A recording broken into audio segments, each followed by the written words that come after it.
Hello, I'm Greg. Welcome to my channel, Midnight Oil Software, and another Unity Game Dev tutorial.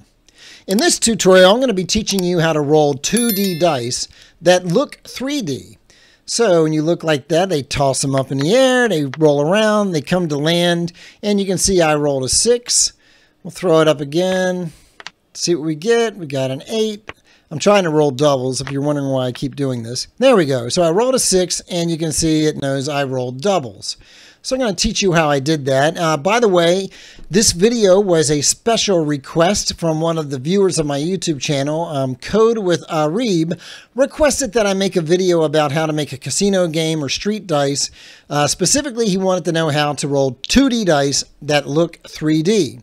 And I had done a video already on how to add rollable dice to your game. In that case, I actually used physics to roll a 3D model of a die and then determine what side it landed on to determine the result. There's a link in the description for that video, so you can be sure to check that out. But in this video, we're doing a different approach. I have a sprite sheet that represents the different animations that I'm going to play to represent a 3D object rolling. So it's actually just a 2D sprite that will run through a series of frames to look like it's rolling. And so this top row here are the sprites that represent the die rolling, and this will play on a loop continuously. These down here are the animations I will play when I'm landing on a specific result. So if I'm landing on a 1 or a 2 or a 3, and etc. So I created that sprite sheet by taking that 3D dice model that I used from the first video, and I'll put a link to that in the description in case you want to grab it. And I just arranged it in my scene to represent all of these different orientations. Grabbed that, saved it to an image with a transparent background, imported that into Unity as a sprite sheet, set it to multiple, and sliced it into all these individual frames. And so if I was to expand this here, you can see all the different individual sprites that I have in that sprite sheet. And the way you create an animation from them is you just grab a series of frames and then drag them into your scene, and you can see it actually prompts you to create a new animation from that series of images. And I'm going to go ahead and cancel out of this, but in addition to creating that animation, it would also create an animator controller, and it would create a game object in here like this 6-sided die. And you can see here it gives it a transform, a sprite renderer, and an animator. Now I've added all these other things to it, and I created a prefab from it. So I have a 6-sided die prefab that has all of these things on it. One thing I want to point out about these guys, I'm going to go ahead and apply all these overrides to my prefab. So we go look at that and select that. Now you can see I've got all those. One thing I want to point out is that in addition to what they give me, I added a few other components, like I need a rigid body 2D and a collider so that I can actually, in addition to animating the sprite, I want to throw the die up in the air so it looks like it's been tossed. And I want to detect collisions when it comes down and hits the table. And the table, if we go look at our scene view here, it's just got a box collider just so I can have it bounce on there and land. In addition to that, the rigid body that I put on this guy has a physic material. And we go look at that. I just have some friction and bounciness so that when it hits the table, it'll bounce up. In addition to that, I added a circle collider, and the rigid body is frozen. The rotation is frozen on the Z axis. So I want to animate the sprite to make it look like it's rolling, but I don't want the actual object to rotate in any way in response to physics. So I freeze the rotation on it. I added an audio source, so when it collides with the table, I can play a random audio clip. And so I basically have a bunch of little audio clips here that I will randomly select one from and play every time it collides. Code for that is pretty simple. I got a serialized field for my clips. I grab the audio source and awake or start, and then this public method to play a random clip just grabs one at random and calls play one shot on the audio source. Very simple stuff. By the way, the audio clips I grabbed those from freesound.org. Actually, I grabbed one long clip that had a bunch of dice rolling sounds, and I just manually in Audacity split them all out into individual clips so I could randomly play different ones so they don't all sound the same. In addition to that, I added a script for actually rolling the die. And this is where most of the magic happens. And I have some serialized fields for the amount of force I want to apply if I'm using physics to animate the die. So you can turn physics off, in which case if I was to roll this, the die won't be tossed up in the air. Oops, did I not? Oh, I think I only set it on one of them. I have two individual dice. I need to uncheck that on both of them. Go ahead and try that again. Why is that still going up in the air? Well, you can see one of them isn't. Let me take a look at that again. Use physics. Oh, that component is on there twice. Interesting. Okay. All right, so now that I have set this correctly, let's go ahead and test that again. And only one of them is rolling. Let me look at my die roller here. I should have tested all this before I started recording. There we go. All right, so if I'm not using physics, I only animate the sprite. I don't toss it up in the air. And I'm also not playing any sound effects because there's no collisions happening. But I just want to show you the two different ways you can do this. So I can select both of these guys, turn physics on. Let's play this again, and we'll toss these up in the air. And there we go. All right, very nice. So how are we doing all this? Let's go take a look at this script to roll the die. So I've already told you I've got serialized fields for the amount of force that I apply when I'm tossing the die in the air. I've got my Boolean for whether or not we're using physics.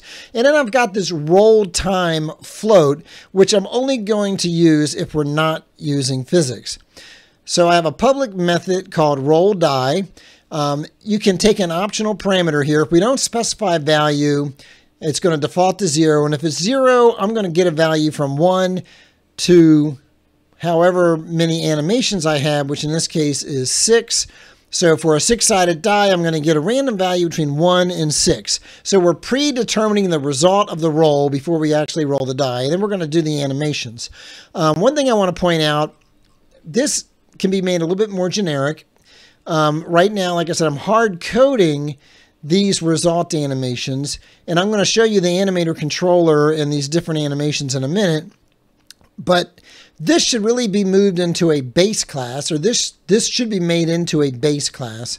And then I should have a derived class for a 6-sided die 2D, and maybe I can have an 8-sided die or 20-sided die or whatever. And each derived class would have their own override for these result animations. So if you wanted to have different sided dies, that's how you would do that. But everything else would stay the same and could all be handled in the base class like I'm doing here. So let's jump back out into Unity so I can show you those animations. When you drag those images into your scene, it creates the animations. So go take a look at these. I've got an animation for rolling. Right, and so if I was to open this up in the animation tab and select one of these dice, okay, watch him in the scene view here. If I hit play, you can see that rolling is animating there, right? You can see how it will roll and settle on 4. Now it's going to loop forever in this view, but let me show you how those work. We come up here and we select our 6-sided die, and we open up this animator, and we look at our die rolling animator. What you can see is I've got all these different states here.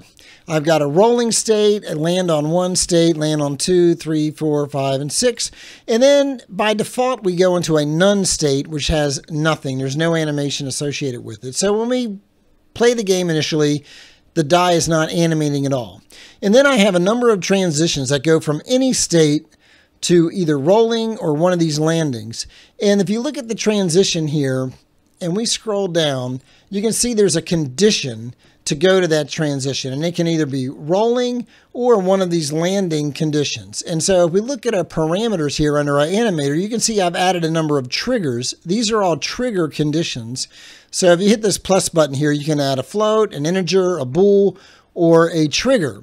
So all of these are triggers. And if we were to just select this die and hit play, you can watch it here in the game view. Oh, let me turn off play maximized.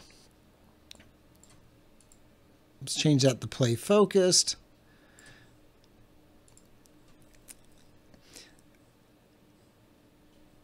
So you can see they're not animating, but if I click this rolling, you can see that guy starts rolling. And then if I click land on 3, you see it transitioned to the land on 3 animation. If I click rolling again, you see it sits there and rolls and rolls and rolls. If I click land on 5, you see it transitioned to the land on 5 animation.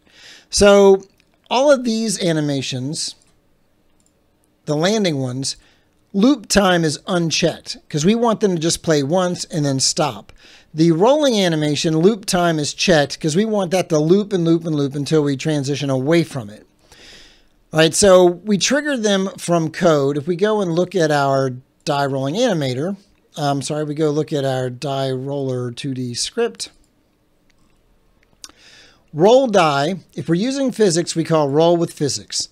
If we're not using physics, we call roll without physics. So let's take a look at what those do. Roll with physics, we set is kinematic to false. So now we want our die to react to physics. And we add some force to it. We have a method here called get roll force. And all we're doing is randomizing our force min and max on both the X and Y axis to get a value between these min and max values. That's how much force we're going to apply. Now, if we want to go left and right in addition to up and down, we'd put something in the X values here. So we're setting that value. We're doing add force. That will throw the dice up in the air. And then we start the rolling animation by calling set trigger on our animator. Now this is a hash. If we go up here, you can see I've got this read-only variable here, and I'm using animator string to hash to take this string and get a hash value for it. That's more performant than calling set trigger with a string. Okay, and I did the same thing for all of these landing animation triggers. So I basically do a string to hash for all of them, and I just store them in an array. And then I'm going to get a random value from 1 to 6. Actually, I'm going to subtract 1 from it so I don't get a out of bounds exception. And I'm just going to set the trigger when it's done rolling to that animation. But I'm getting ahead of myself. So roll with physics. I set the trigger, I start the rolling animation, and I set this flag is rolling to true. And this really only matters if I'm not using physics. And I'll explain that when we get to the update method. If we're rolling without physics, I set the animation to be rolling. I set is rolling to true, but then I set this time remaining to be roll time. So I've got a serialized field. It's a float. It's the number of seconds I want to roll until I transition away from the rolling animation to the landing animation. And the reason I do that is because if I'm not using physics, there's not going to be any collisions. But if I'm using physics, I have this on collision enter 2D where when I collide with the table, I play an audio clip, and then I check to see if I've slowed down enough to transition to finish rolling. So both of these guys will call finish rolling. This one will do it if I'm using physics and I've slowed down enough. Update will do it if I'm not using physics and our elapsed time has elapsed. So we want to roll for 2 seconds. If we're done rolling for 2 seconds, then we're just going to call finish rolling. So pretty simple stuff. And update, I basically do a lot of short circuit stuff here. If I'm not rolling, just return. I subtract time to delta time from time remaining. And if I'm either using physics or if I still have time left, just return. Those are short circuit, early return conditions. Otherwise, I'm done rolling, so call finish rolling. And let's go ahead and take a look at finish rolling. We set is rolling to false. We set our object back to kinematic, so it no longer interacts with physics. I zero out the velocity. This is important because if I'm using physics and I just set it back to kinematic, there may still be some velocity on this guy, because when I'm using physics, I'm checking to see if my velocity square magnitude is greater than 10. It can be less than 10, which will go ahead and finish rolling, but that's still some velocity. And what will happen if I don't zero this out is it will continue to move up until I zero it out. So I zero it out, send it to kinematic, and then I set the appropriate trigger for whatever result I predetermined I'm going to land on. And lastly, I fire this event so any subscribers can know, hey, I'm done rolling the die and here's the result. One thing I will point out is this will fire before this animation finishes. If you want to wait until this animation finishes rolling before you say, hey, I'm done, there's easy ways you can check the animator to see if it's still playing before firing this event. I'll leave that to you to go look up how to do that. So that's all there is to it to roll a single die. But I want to roll 2 dice. So I have a dice roller 2D, and I have basically an array of dice, which are those die roller 2Ds. And then I have some public things here. I have my public event, which is on roll, just like I had in the other class. I've got a public result, so anybody outside this class that wants to see the result can get that. I did the same thing in the other class, but in this case, since I have more than one die, I have to take the sum of all of them. And then I added this extra logic to determine, hey, did I roll doubles? And basically, doubles is true if there's exactly 2 dice and both of them have the same value. So real simple there. It's just an expression body method. And then here's my array of dice. And then I have a private read-only list of results, which is what I'm going to add my results to when the dice finish rolling. So when you roll the dice, this is a public function. I call this from a button on click handler. I first clear my results list, and then I roll each die. So I iterate through my dice array, and I roll each die. All right. I should point out, I do have a couple of Unity callback functions here. On enable will subscribe to the handle die roll events for each of these die. So if we go back to this die roller 2D, I've got my on roll here.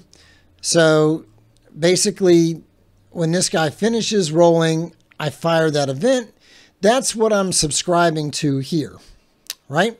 And then I want to unsubscribe and on disable. You should always unsubscribe from any events you subscribe to. And when any of these dies finish rolling and fire that event, I just add the result to my results list. And if I've gotten all the results, so if I have 2 dice and I now have 2 results, then I want to fire my on roll event. So anybody subscribing to me knows, hey, both dice finish rolling. Here's the results. So to wire all that up, I have a very simple UI. I have a button. I have some Text Mesh Pro text fields to display the results and whether or not I roll doubles. And then I have my dice roller script component that I'm going to use to roll the dice. So when this UI component comes active, I subscribe to my dice rollers roll dice. Actually, I'm subscribing to my roll button, and I subscribe to the dice rollers on roll method event. And I unsubscribe and on disable. So when those dice finish rolling and they fire their on roll event, this handle roll handler will get called, and I just update my Text Mesh Pro text fields to display, hey, you rolled a whatever, and whether or not I rolled doubles or not. So the button handler calls this roll dice method, which calls clear results and then roll dice. Clear results just clears out my Text Mesh Pro text fields. So pretty simple stuff. We jump back out into Unity. We'll take a look at our UI here. You see I got a canvas with 2 Text Mesh Pro fields and a button. And then I've got my script there. And I just dragged in my button, my Text Mesh Pro fields, and then my dice roller into that. And then this dice roller has an array of these die rollers. And that's it. pretty simple stuff. So if I set this back to play maximized and I hit play, roll dice. There we go. You rolled 9. All right. So I think that about wraps it up for this video. If you found it useful, and I really hope you did, do me a favor and click like and subscribe. It really does help the YouTube algorithm to show my channel to more people. And if you want to ask any questions or offer any suggestions, hop over to my Discord server. I will put a link in the description to that. And speaking of links, all of the source code for this video will be available on my GitLab repository. There's a link for that in the description as well. So you can grab it and build it and play around with it and even use it in your own games if you want. Finally, I have to plug my Highland Panic game. So if you're interested in my real-time cross-platform multiplayer card game, Highland Panic, you can get it for the PC on Steam, or for the iPhone on the Apple App Store, or for the Android on Google Play. There are links in the description. Thanks so much for watching, and good luck on your game development journey.